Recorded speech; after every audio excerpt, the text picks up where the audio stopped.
You know, considering how pathetic the Dallas Cowboys are, you know, I wasn't going to say anything. Wasn't going to do anything.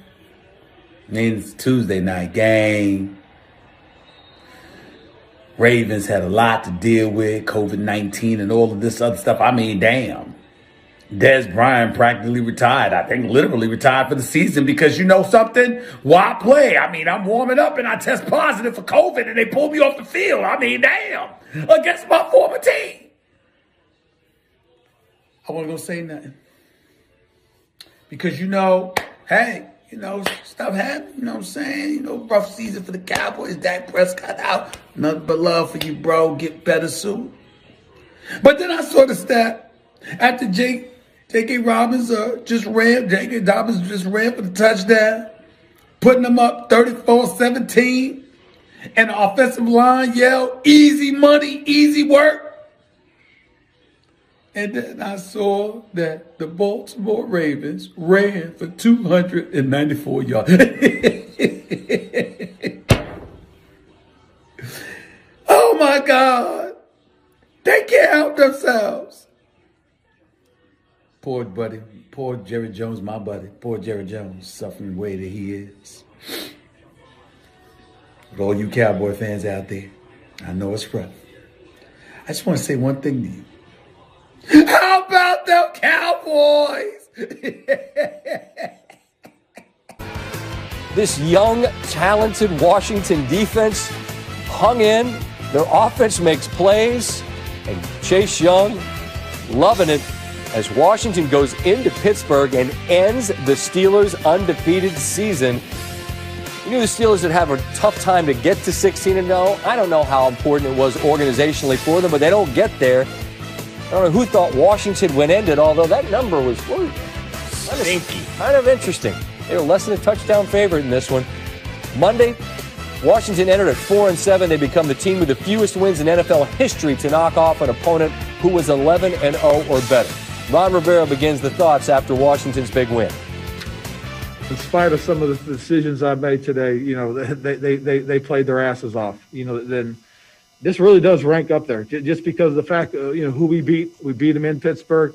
You know, the Pittsburgh Steelers, that's one of the storied franchises as well in this league. So to come in and win, you know, that was big for our guys. I'm real proud of them.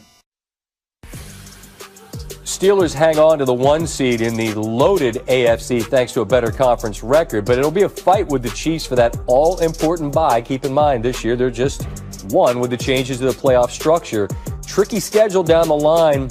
Monday night game against the Bengals, their only remaining game against a non-playoff team. Chiefs on paper have the easier schedule, but plenty of fight in the Falcons. Chargers, I don't know after what happened on Sunday. After this loss, Coach Tomlin, never at a loss for precise perspective. Different points along the journey, you get a chance to learn about yourself, who you are, what you're made of, individually and collectively, and it takes the journey to reveal that. And so, you know, we're faced with a loss now, so we'll get an opportunity to smile in the face of it. Yeah, it stinks. It's been a while since we've lost a game. So, you know, it's not a good feeling, but, you know, we'll prepare for a short week and get ready to go again. We look forward to our Monday visits with Ryan Clark, particularly with a team, two teams, I should say, actually, that you know quite a bit about, Ryan. And if we're to narrow it down to what went wrong for Pittsburgh, where would you start? You know what? It starts with what Pittsburgh can't do, which is run the ball. And it starts with how they were playing this game. And it ends with season-defining plays. And you're going to see two of them right here with the game tied 17-17. The Pittsburgh Steelers have 4th and 1. They're going to go empty backfield and split out Anthony McFarland. He's the third-string running back, but if he's out there, there's no one behind Ben Roethlisberger. Bostic is going to be running from the inside, so they feel like they have action. You're going to get a sluggo to the outside. There's going to be field in front of McFarland. Ben Roethlisberger tries to throw a back shoulder throw to a third-string running back who's not in this position, who has 5 catches on the entire season.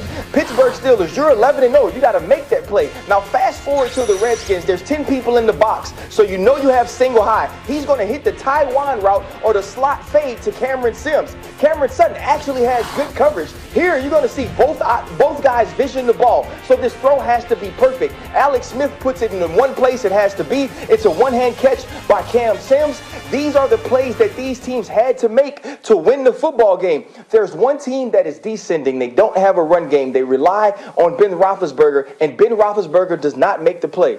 Alex Smith, the comeback player of the year, the greatest story in football in 2020, makes the throw that he needs to make after being cleated, after cheating a little bit to get his team a field goal, but doing everything to win.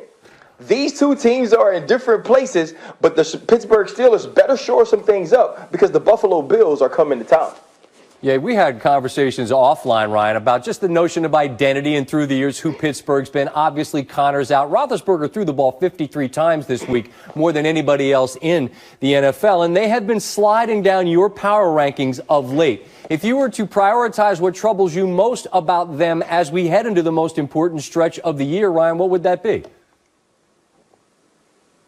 It's physicality is the first thing, right? When you look at a team that can't run the football right now and then pay attention to the teams that are ascending, this is a difficult thing to do if you're the Pittsburgh Steelers, to win in the playoffs against the AFC teams without ball control, depending on Ben Roethlisberger to create run game through the pass. We saw it against the Dallas Cowboys. We saw it against the Baltimore Ravens. And then obviously tonight having to go on 4th and 1 and throw outside to your third-string running back. And then also because of this, you now have to depend on Ben Roethlisberger, a 38-year-old quarterback, 17 years in the league, who is banged up to create all of your offense. And Scott, it does not help when you have 7 drops because you drop back to throw the ball 53 times. This is the way this team is built now. This is the way that they're going to have to go about their business. But when you throw the football this much and you're losing people defensively, you're asking a lot of your team. And so dropping Ben Roethlisberger back may be the way you think you need to win. He probably is your best football player, your most reliable football player.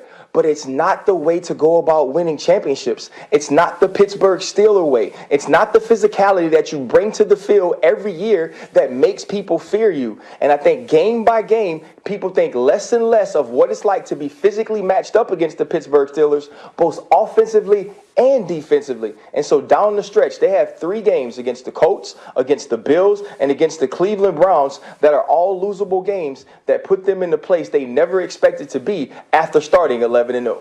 I also think we agree, Ryan, that under the closing time lights that a loss turn on, we see your warts much more than we do when you're able to win those close games. And I think that leaves us probably harshly grading the Steelers. And I understand why after they lose to Washington. As always, Ryan, thanks for the time. We'll talk again next week, my friend.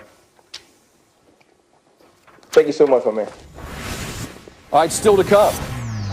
A Bills win on Monday night. On the shoulders of their quarterback, Josh Allen, reaction from inside the booth with Reese and Riddick. Plus, welcome to Sports Center from our nation's capital. I'm Scott Van Pelt, little past 11:22, and I'm not tired yet. The Washington football team ends the Steelers' undefeated season. Alex Smith will join the show once again. Also, highlights and reaction from the Monday night clash between the Bills and the 49ers. Speaking of, we begin with the best thing I saw today. Steve, sometimes you don't need to get too cute. Nope. Because the best thing is pretty obvious, and you just saw it on Monday Night Football. Josh Allen, have a night. Bills down 7-0. Allen ready to run? Nope. We're slinging to Cole Beasley. What a night for 11.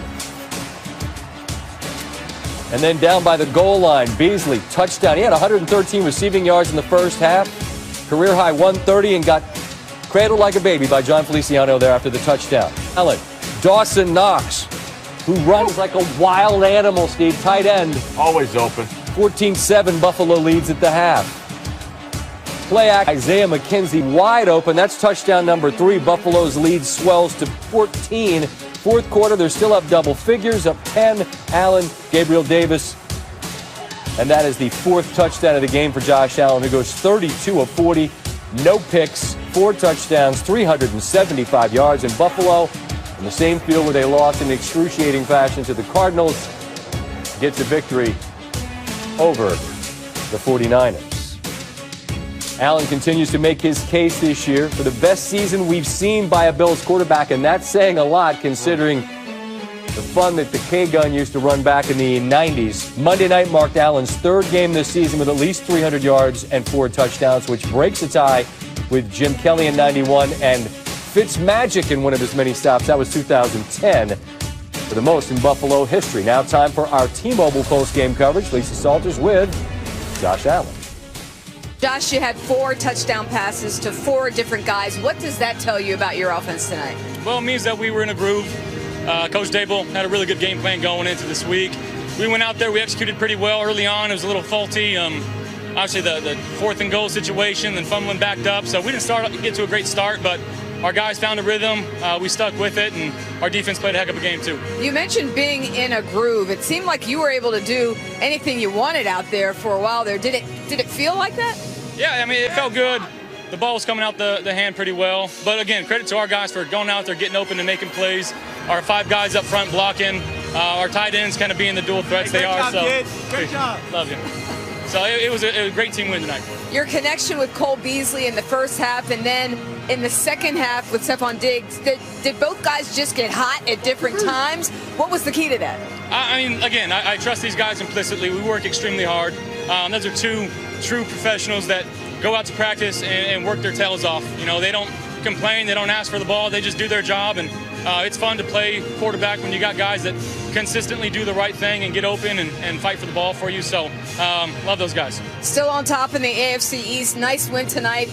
Your reward, the 11-1 Steelers. Next week, it doesn't get any easier, does it? Definitely not.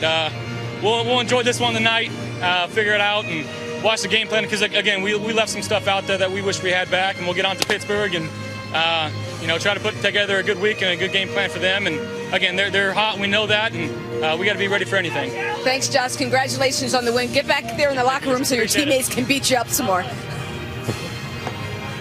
Getting harassed by his own teammates. Pittsburgh's up next. Brian Greasy and Louis Riddick will join the show a little later with their thoughts on that sublime performance from Allen. Win Monday keeps the Bills a game ahead of the Dolphins, as Lisa alluded to, in the race for the AFC East. Those teams face off one more time, Week 17. Bills haven't won their division since 1995, 3rd longest active drought in the NFL. As you're about to see, the Browns also got a little help Monday in their quest to